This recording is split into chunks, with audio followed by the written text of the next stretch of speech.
All right, so the question is, have you ever seen an exorcism?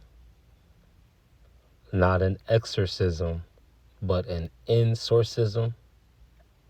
I'm sure it's not even a word, but you've probably seen it before.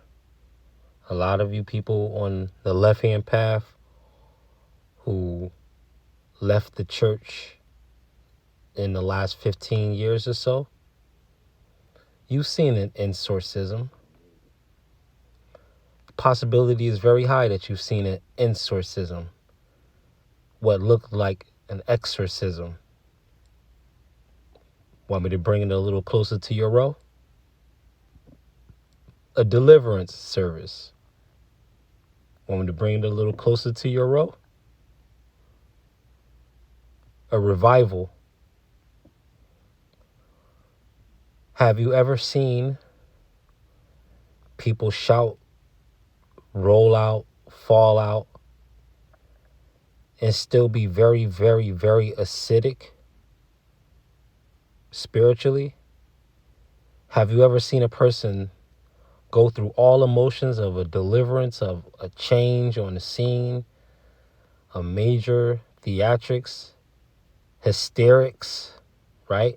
Because that goes deeply into that form of witchcraft that disguises itself as the worship of the Most High. And people on lower levels don't know that this is happening because they're filled with emotions.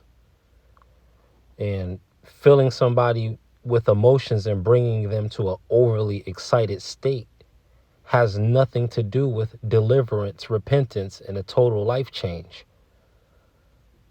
But why it is an insorcism rather than an exorcism is because whatever demons the charlatan who's working the witchcraft has, they're passing these demons into the person that's causing these people to foam and roll around and run around and cry and scream. And because you notice these people don't change, they don't change at all.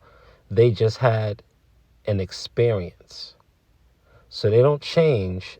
They just had an experience. And this disenchantment to anyone who's awakened is going to cause them to be a necessary part of the falling away.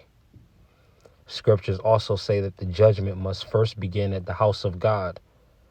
So that's where the falling away is supposed to happen first.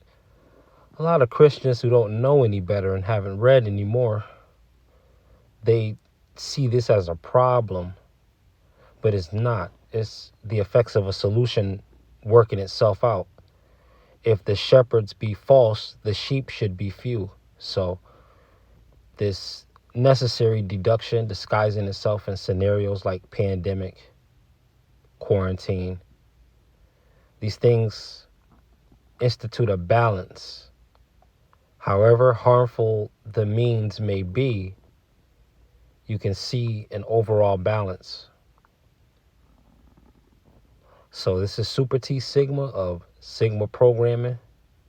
Just make sure you're watching, looking closely at what you watch, and not just looking at it. Peace.